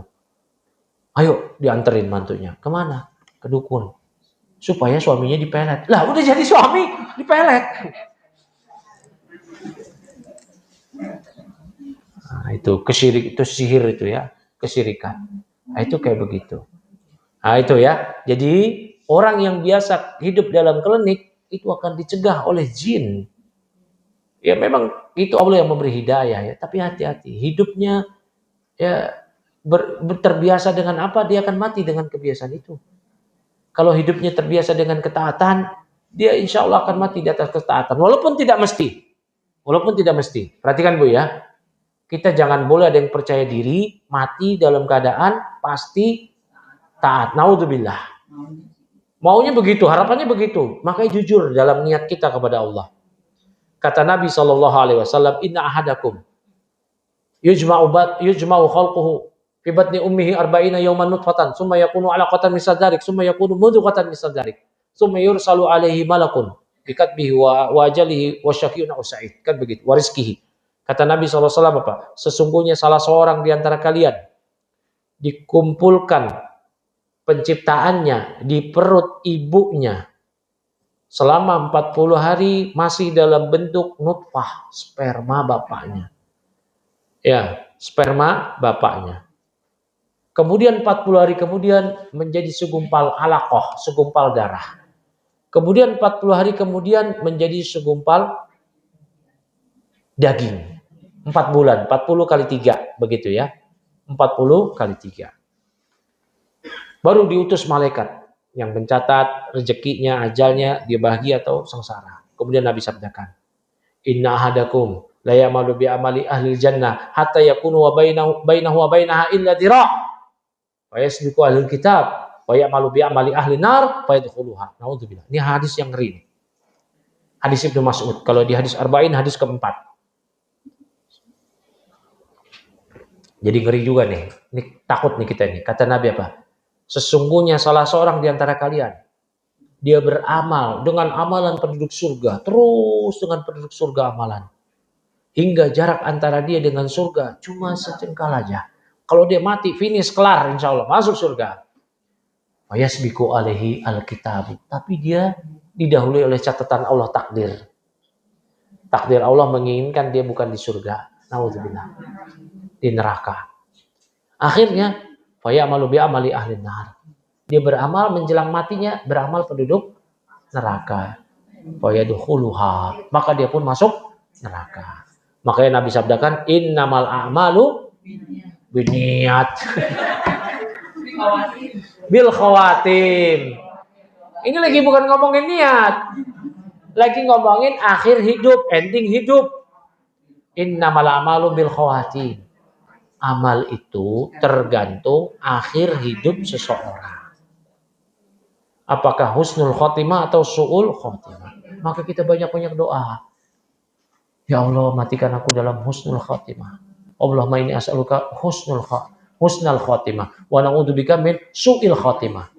Ya Allah, aku mohon pada Engkau husnul khotimah. Berlindung kepada Engkau dari su'ul khotimah. Apa itu su'ul khotimah? Akhir hidup yang buruk. Husnul khotimah, akhir hidup yang baik. Di antara bentuk kejujuran kita kepada Allah dalam niat kita pengen mati di atas keislaman, banyak-banyak berdoa ini. Ya muqallibal qulub, sabbit qalbi ala dinik. Wa ya muqallibal qulub, sabbit qalbi ala ta'atik. Ya Allah yang membolak-balikan hati, teguhkan aku di atas agamamu. Teguhkan aku di atas ketaatan kepada Engkau. Maka banyak-banyak minta tolong kepada Allah supaya kita tetap taat. Nabi ajarin kita doa lagi kalau habis sholat. Allahumma a'inni ala dzikrika wa syukrika wa husni ibadati. Ya Allah, tolonglah aku. Perhatikan, kita minta tolong kepada Allah. Ya Allah, tolonglah aku. Ala dzikrika, untuk senantiasa mengingat Engkau. Bersyukur kepada Engkau. Dan baik dalam beribadah kepada Engkau. Karena kalau kita nggak ditolong Allah, ya kita binasa. Binasanya gimana? Na'udzubillah, mati dalam keadaan su'ul khotimah. Dan orang yang paling munafik ialah orang yang paling merasa aman matinya husnul khotimah. Udahlah, nanti juga kita mati. Itu orang yang munafik. Dan semua sahabat semuanya khawatir mati di atas kemunafikan, kekafiran. Makanya Allah ingatkan kita, wala tamutunna illa wa antum muslimun. Janganlah sesekali kalian mati kecuali kalian dalam keadaan berislam. Dan merasa aman dari makar Allah, merasa aman bakal mati husnul khotimah, itu termasuk dosa besar. Dalam Musannaf Ibnu Abi Syaibah, Ibnu Mas'ud mengatakan akbaru kabair al-isyraku billah. Dosa besar yang paling besar, pertama syirik kepada Allah. Kedua apa? Wal amnu min makrillah. Merasa aman dari makar Allah. Oh, tenang aja, ntar kita husnul khotimah lah. Oh, itu dosa besar yang paling besar. Gak boleh. Jadi tidak ada yang menjamin, satu penjamin pun saat ini bahwa kita mati husnul khotimah. Nggak ada. Berarti kita ini matinya itu apakah naudzubillah? Cuma dua aja, nggak ada opsi ketiga. nggak ada alternatif solusi lain. Husnul khotimah atau su'ul khotimah? Udah itu aja. Udah itu aja. Ada seorang sahabat yang dia mati di medan perang, tertusuk-tusuk. Kata sahabat yang lain, oh ini dia mati syahid nih. Wah, kata Nabi enggak. Kenapa? Ternyata dia mati bunuh diri karena dia udah nggak tahan. Udah nggak tahan sakit, akhirnya dia tuncepin perutnya. Nauzubillah. Ya, nah, ini perhatikan ya. Jadi nggak ada yang bisa jamin. Berarti kejujuran antara kita dengan Allah, jujurnya gimana? Hanya Allah yang tahu kejujuran kita. Banyak-banyak berdoa supaya mati husnul khotimah. Jangan pernah yakin, pede, kita pasti mati husnul khotimah. Tanamkan rasa takut pada Allah, su'ul khotimah. Siapa yang merasa dia husnul khotimah, itu orang yang munafik. Karena sahabat semuanya nggak merasa aman dari hal tersebut. Selevel Umar bin Khattab yang dijamin masuk surga. Nabi pun ketika bersabda 10 orang yang dijamin masuk surga, itu Umar dengar. Ya, ketika Nabi sedang naik gunung berguncang, kata Nabi kepada gunung, diam gunung. Saya bersama 2 orang yang mati syahid. Mati syahid. Siapa waktu itu? Ada Utsman dan Umar. Ya. Tapi ternyata Umar sering tanya ke Hudzaifah, sang pemegang rahasia Rasulullah SAW, yang sering memberitahu kepada Hudzaifah Nabi daftar nama-nama munafik. Umar tanya, saya masuk gak munafik? Padahal udah direkomendasi masuk surga. Gak takut. Takut semuanya. Itu semua sahabat dapat rekomendasi. Surah At-Taubah ayat 100. Wasabiqunal awwalun minal muhajirin wal ansar walladzina tabauhum bi ihsan radhiyallahu anhum wa radu an. Tuh lihat, dapat jaminan Allah ridho pada mereka. Ya, orang-orang yang terdahulu masuk Islam dari kalangan muhajirin, orang-orang Mekah dan orang Ansar, orang Madinah, dan yang mengikuti dengan mereka dengan baik, Allah ridho pada mereka dan mereka ridho pada Allah. Dapat jaminan keridhaan Allah. Tapi satu sahabat pun gak ada yang percaya diri pasti masuk surga. Semuanya diliputi rasa takut kepada Allah. Ini ajaib ini. Makanya disebutkan oleh para ulama, siapa yang merasa aman dari makar Allah seperti ini, mati di atas kemunafikan dan kekufuran, itulah dia munafik. Mau jadi munafik gampang, udah pede aja. Na'udzubillah. Mati kita husnul khotimah. Ini gak ada yang tahu, Ibu, gak ada yang tahu. Sekarang kita ini seperti na'udzubillah, kita gak ada yang tahu. Maka dibutuhkan kejujuran antara kita dengan Allah. Ya, kejujuran kita dengan Allah, banyak-banyak berdoa tadi. Banyak-banyak berdoa. Udah husnudzon kepada Allah, sangka baik kepada Allah. Ya, dan tetap menyimpan rasa takut. Takut dan harap bagai 2 kepakan sayap bagi seekor burung.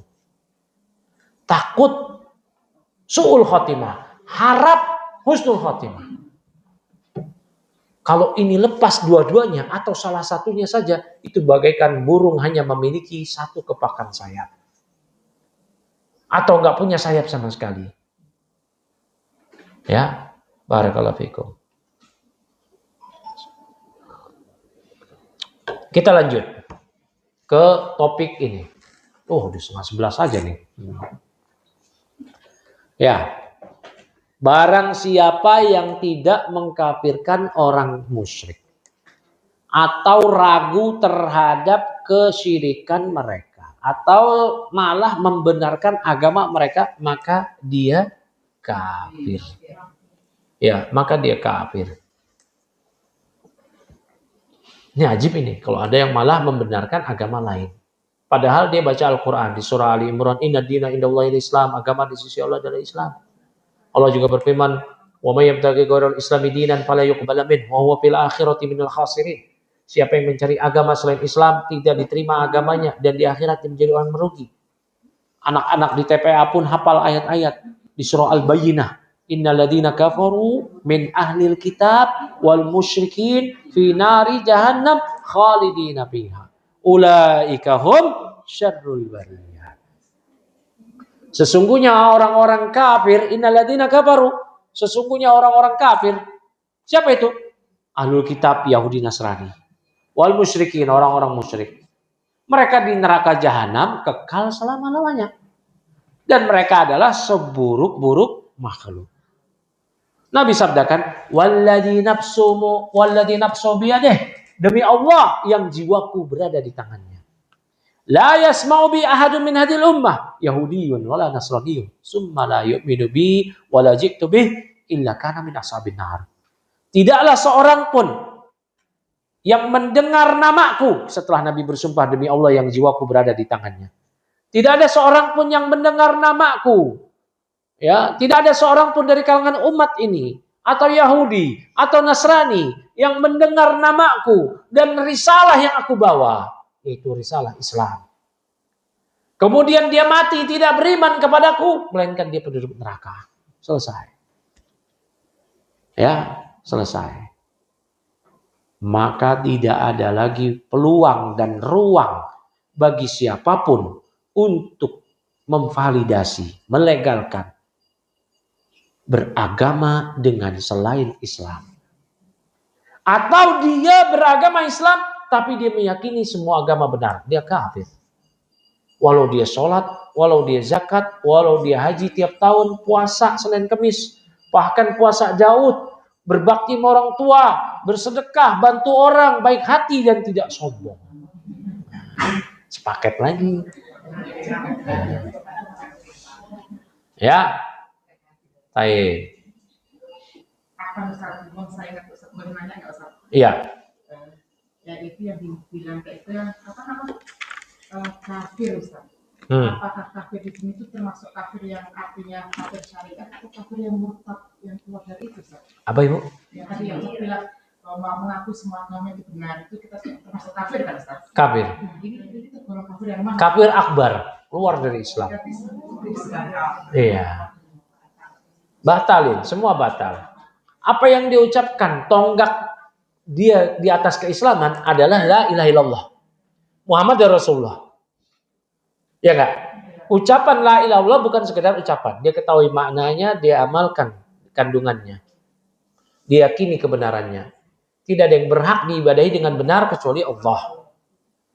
Aku bersaksi Muhammad adalah utusan Allah. Ya, kemudian dia benarkan. Udahlah, jangan kafir-kafirin Hindu lah. Dia juga benar. Masing-masing juga ada jalannya. Ini jalan pluralisme. Kayak gitu kan berarti akbar Ustaz. Kita udah keluar. Apa solusinya kita harus syahadat lagi atau gimana Ustaz? Setahu saya kan ada syirik gini. Ada juga hadis yang mungkin Ustaz kalau saya salah bisa dikoreksi. Seorang muslim kalau tidak sholat Jumat 3 kali berturut pada kafir. Mungkin beda kafir ya mungkin saya tahu maksud saya. Ya, kalau ini kan kafir saya yang tidak Ustaz. Tapi semua kafir benar berarti dia kafir akbar. Nah, konteks yang kafir akbar ini apa harus syahadat lagi Ustaz? Baik, barakallahu fiik. Nah, ahsan. Ya. Lafaz-lafaz kafir dalam syariat itu ada lafaz kufur asghar, ada kufur akbar. Saya kasih contoh. Sibabul muslim fusuq wa qitaluhu kufrun.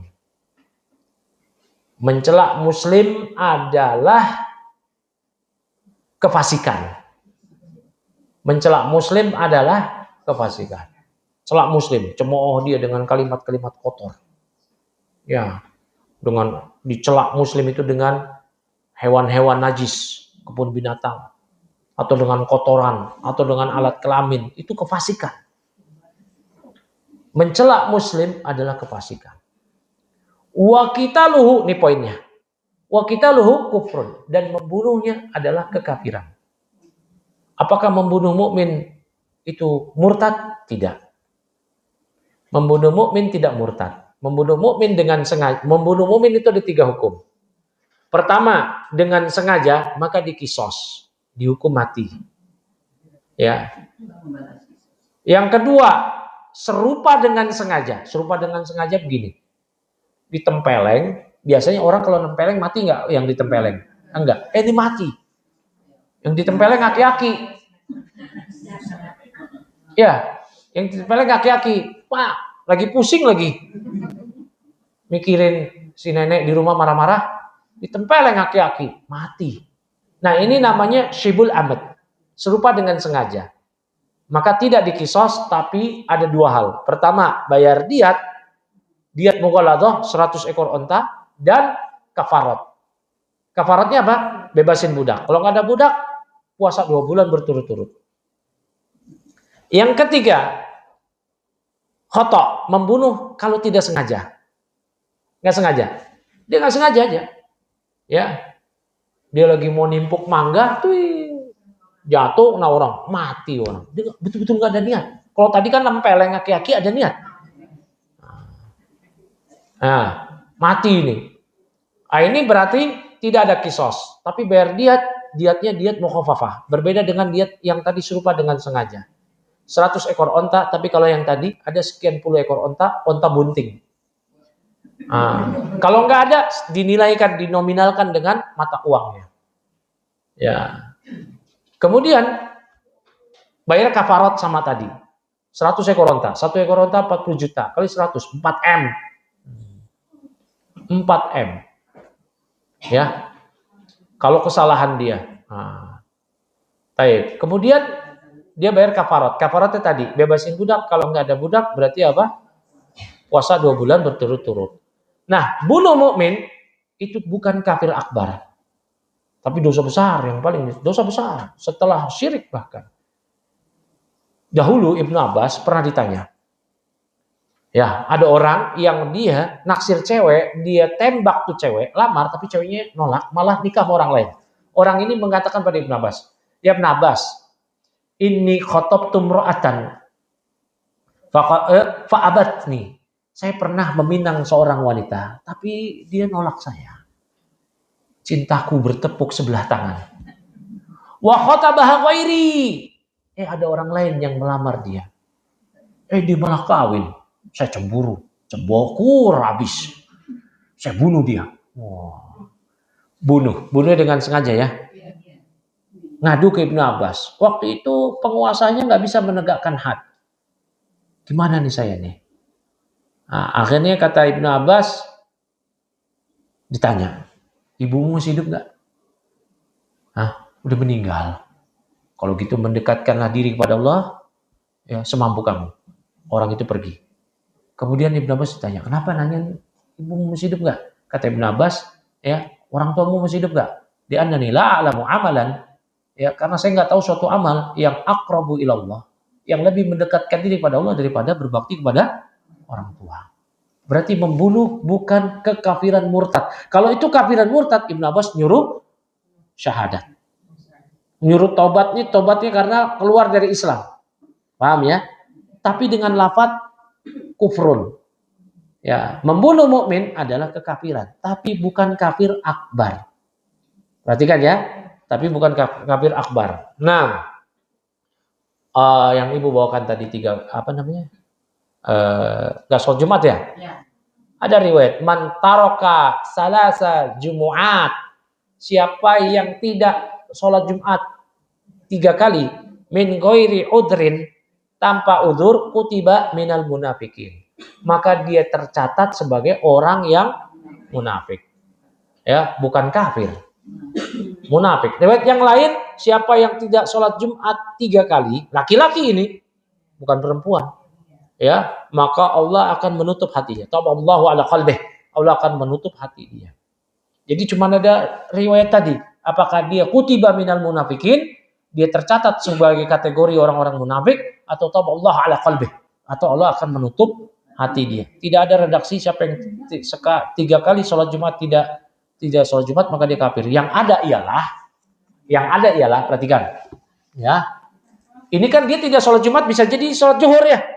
Tanpa udzur. Ya, udzur dari sholat Jumat itu apa? Sholat Jumat itu kan wajib bagi pertama muslim, akil, balik.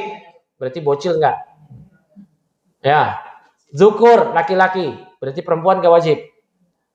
Mustautin, orang yang tinggal di situ permanen. Berarti musafir enggak? Ya. Nah, bisa dia tanpa tadi, dia bukan musafir, dia enggak sholat Jumat, zuhur aja lah. Kafir enggak? 3 kali sekalipun, cuman dia terancam tercatat sebagai orang-orang munafik. Paham sini ya? Yang ada ialah terkait sholat dan kekafiran, hadis meninggalkan satu sholat aja. Hadis surat Imam Ahmad, Abu Daud, An-Nasai dan yang lainnya. Kata Nabi apa? Al-ahadul ladzi bainana wa bainahumus shalah, faman tarakaha faqad kafara. Perjanjian yang memisahkan antara kita dengan mereka orang musyrik adalah sholat. Siapa yang meninggalkannya, maka dia telah kafir. Baru berselisih para ulama menyikapi redaksi hadis. Siapa yang tidak sholat sekali aja, maka dia kafir. Madhab Imam Ahmad mengatakan kafir akbar. Madhab Syafi'i, Hanbali, Madhab Syafi'i, Maliki, Hanafi, kafir asghar. Tapi hukumannya sama. Sengaja. Kalau nggak sengaja tidak dihukumi tarikus sholat. Ya. Baik, dia lupa, habis itu ingat dia sholat, dia ditahan, nggak bisa sholat begitu, nggak boleh. Nah ini perhatikan Bu, tapi hukumnya sama. Hukumnya apa? Hukum dunia, dihukumi batin, para ulama berselisih. Imam Ahmad mengatakan kafir akbar, yang lain enggak. Tapi hukum dunia sama. Imam Ahmad, Madhab Hanbali, Madhab Maliki, Madhab Syafi'i, hukum mati, 1 kali sholat aja. Madhab Hanafi enggak hukum mati, penjara. Penjara penuh nih kalau kita madhabnya Hanafi. Kalau madhabnya Syafi'i, banyak mati nih. Tapi yang mengeksekusi, eksekutornya adalah pengadilan pemerintah. Loh pemerintah nggak ngurusin itu. Omon-omon. Ngurusin yang lain. Ngurusin makanan gratis. Udah itu aja. Udah. Nggak ngurusin agama kita ini gimana ini? Harusnya tugas pemerintah itu mengeksekusi ya, siapa itu yang nggak sholat, menjalankan agama. Jadi solusinya harus Nah, solusinya gimana? Kalau dalam madhab Syafi'i diterangkan oleh Al-Khatib Asy-Syirbini, dia syahadat lagi. Yang kedua, madhab yang lain dia cukup bertobat. Dia cukup bertobat. Tapi orang ya satu hal ya, ini yang pasti. Orang yang meyakini semua agama benar, dia murtad keluar dari Islam. Kafir akbar. Menurut 4 madhab.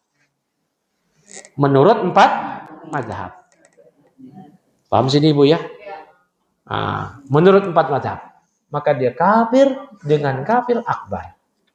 Yang mengatakan Yahudi, Nasrani. Nah, ini makanya zaman sekarang ini, kita dibawa, digiring kepada pembenaran semua agama, dengan dalih menghindari radikalisme. Apaan yang radikal kita meyakini Kristen kafir, dia aja meyakini kita domba, tersesat pula. Ingat, ya si nenek langsung murojaah.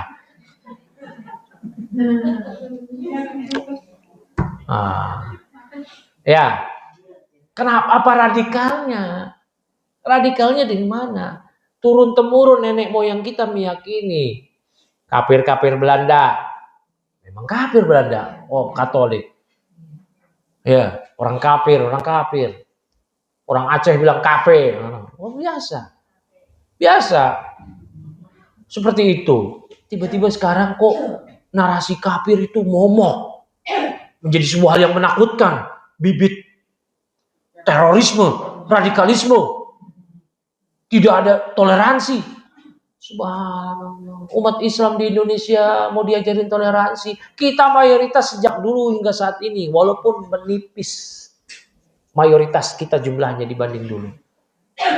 Siapa yang lebih toleransi dibanding umat Islam? Dimanapun, kapanpun. Di Indonesia. Dari dulu mereka minoritas. Padahal bahkan mereka tidak ditegakkan jizyah, upeti. Harusnya mereka ada jizyah biar dapat keamanan. Tapi karena negeri kita berundang-undang bukan dengan hukum Allah, dengan hukum buatan manusia, hukum positif Belanda, ya udah tidak ada jizyah, tidak ada pajak buat non-muslim. Yang pajak itu untuk non-muslim Ibu. Ya, kita malah kena, gede lagi.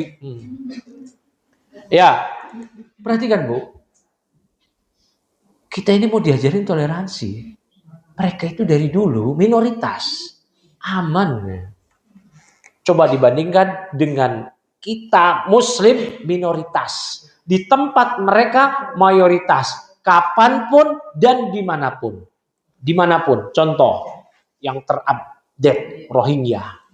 Mereka Muslim minoritas. Merupakan keturunan Bangladesh. Berada di tengah orang-orang Hindu yang katanya pengasih. Damai, cinta damai. Bohong. Justru eksekutor dari pembantai kaum muslimin Rohingya di Kamboja adalah para biksu. Pemberi fatwanya adalah para biksu. Hindu. Lihat kaum muslimin minoritas di Kashmir, India, dibantai oleh orang-orang Hindu. Kaum muslimin di India itu diintimidasi. Kaum muslimin di Bosnia, di tengah orang-orang ortodok, Kristen ortodok Serbia, dibantai, basmi, genosida. Oh, di tengah Yahudi, lihat. Dari 1948 sampai sekarang nggak berhenti-berhenti. Genosida oleh Israel Yahudi. Di Moro juga. Di Chechnya oleh komunis Soviet. Di mana-mana dibantai. Di Uyghur oleh komunis Cina. Padahal komunis Soviet dan komunis Cina beda mazhab. Ya, beda mazhab. Berantem. Mereka secara ideologi beda. Karena ideologi Mao Zedong itu selaras dengan Lenin dan Stalin. Setelah Nikita Khrushchev, pemimpin Soviet, berubah kebijakan. Dari Nikita. Nikita itu presiden Soviet dulu. Era Perang Dingin. Nikita Khrushchev. Kalau di Rusia Nikita itu nama cowok, ganas, komunis lagi.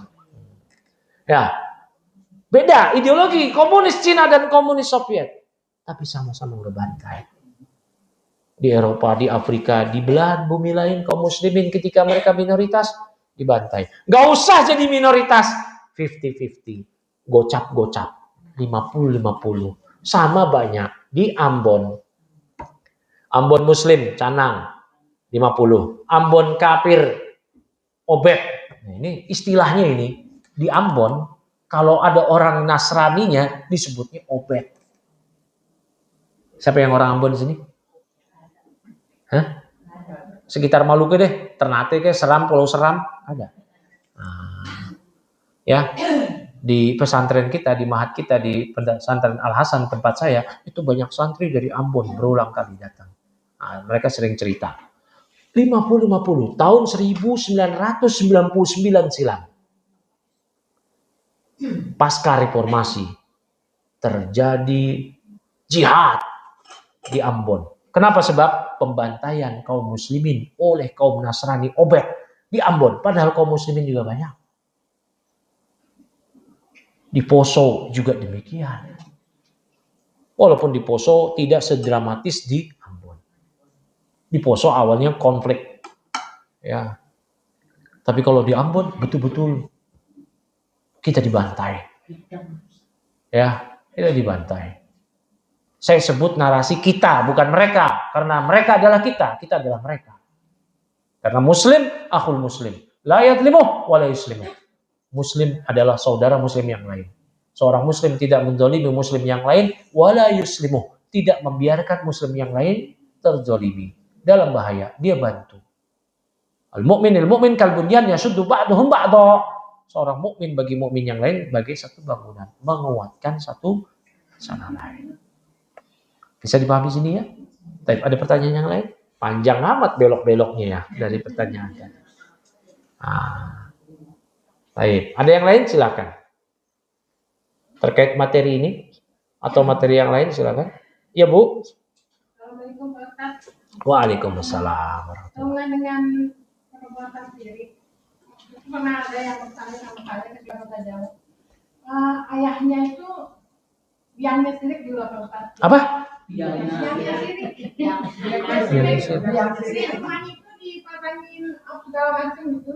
Terus anaknya tuh ayahnya meninggal, sementara anak itu alhamdulillah kan baik agamanya dia soleha. Dia bertanya bagaimana nasib bapak saya dengan doa-doa dari anak yang soleha bisa nggak merubah dari surga? Baik, pertama, bapaknya biang syirik. Berarti matinya belum tobat ya? Kalau belum tobat, Allah berfirman di 2 ayat. Surah An-Nisa 48, Innallaha la yaghfiru ayyushraka bih. Allah tidak mengampuni dosa syirik. Ini kalau belum tobat. Ya, Allah tidak mengampuni dosa syirik. Dan kalau dia belum tobat, Allah jamin, Allah haramkan dia masuk surga, tempat dia di neraka.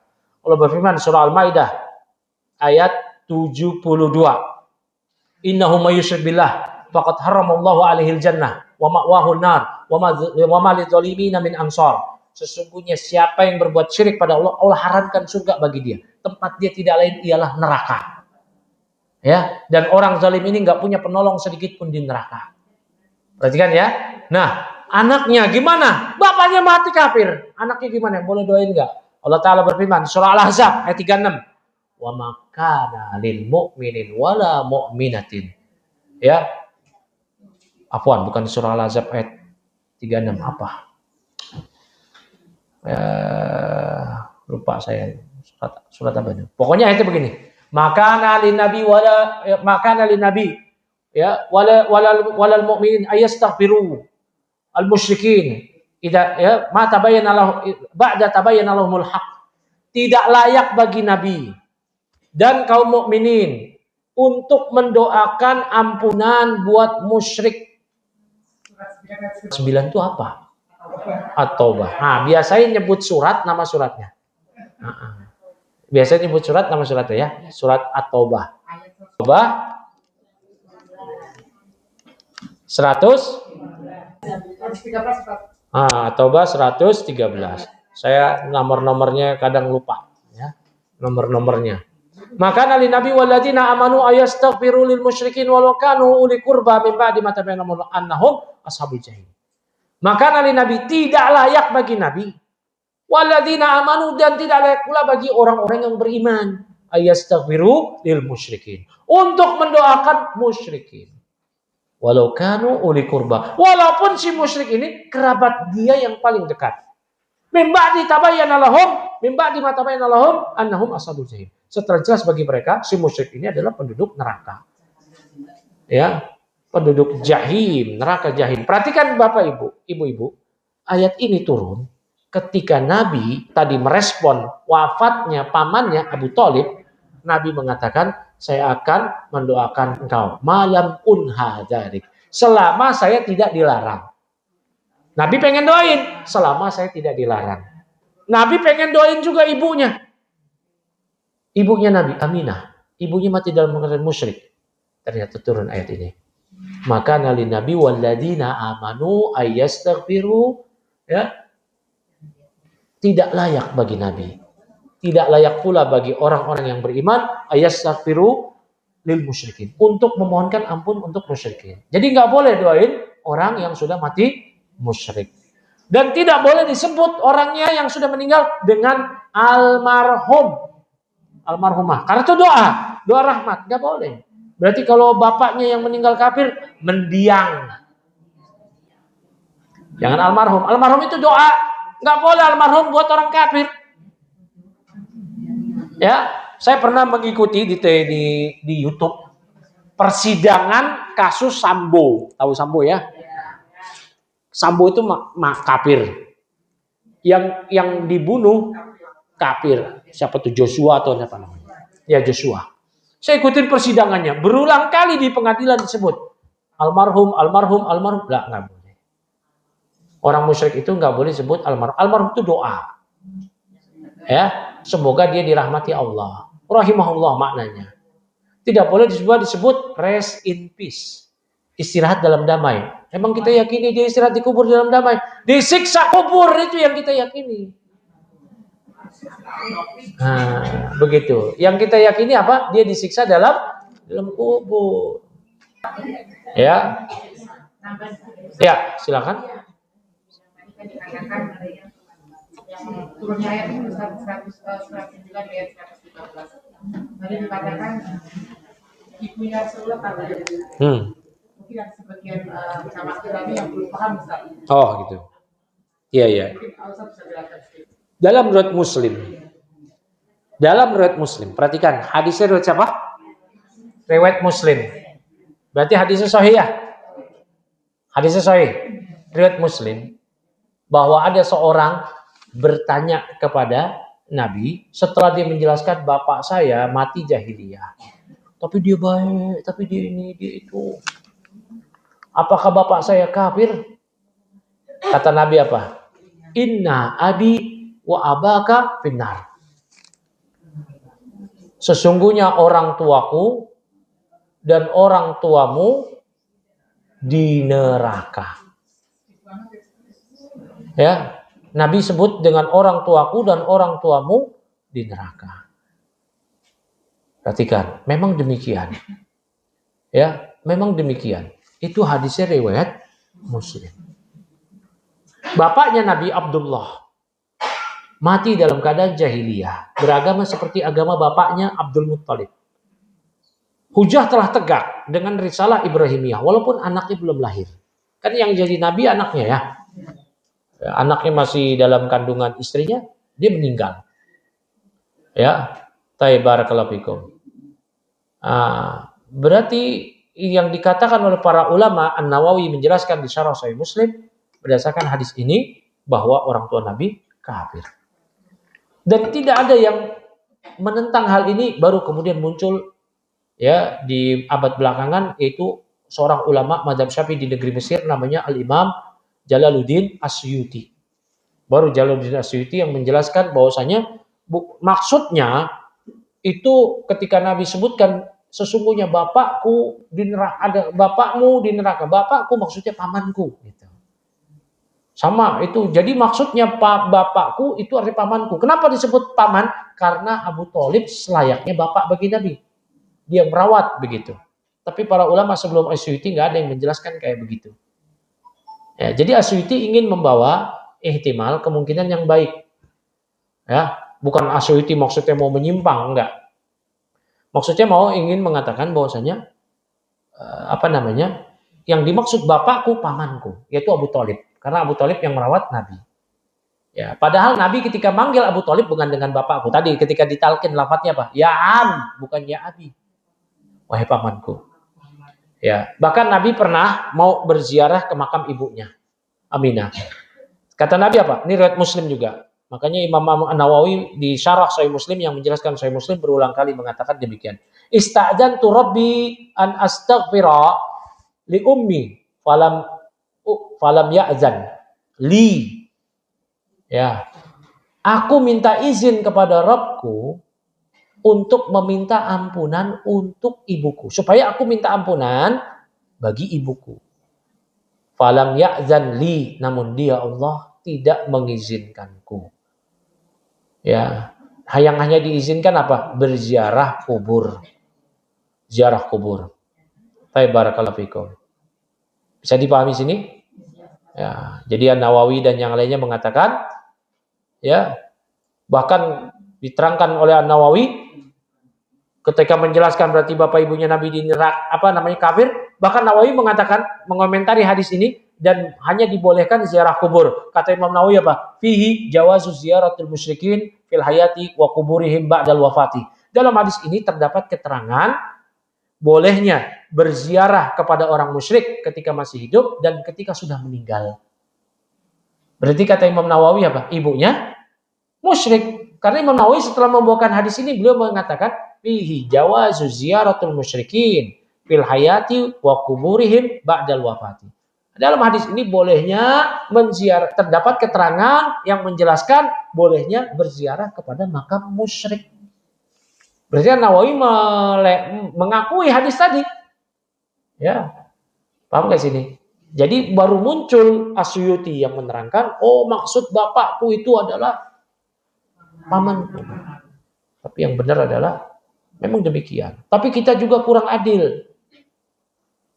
Sebagian teman-teman yang berpendapat dengan pendapat ini, dan ini memang pendapat mayoritas ulama, orang tua Nabi kafir, dia bawakan orang tua Nabi kafir. Giliran bapak dia, nenek moyang dia musyrik, dia nggak mau kafirin. Giliran bapak Nabi, dia kafirin. Lu emang lebih mulia siapa, nenek moyang dia apa bapaknya Nabi? Tentu lebih mulia bapaknya Nabi. Ya, harus fair. Harus fair. Begitu. Kalau memang nenek moyang kita musyrik, ya udah musyrik, mau gimana lagi? Mau kita Islamin ya gimana? Ya. Toh kita juga nggak ditanya tentang mereka. Ya. Ya udah. Nah, baik, cukup kali ya. Ada yang lain? Cukup ya. Pas sudah pukul 11. Wabillahi taufik wa sallallahu ala nabiyina Muhammadin wa ala alihi wa sahbihi ajmain. Subhanakallahumma wa bihamdika asyhadu an la ilaha illa anta astaghfiruka wa atubu ilaik. Assalamualaikum warahmatullahi wabarakatuh.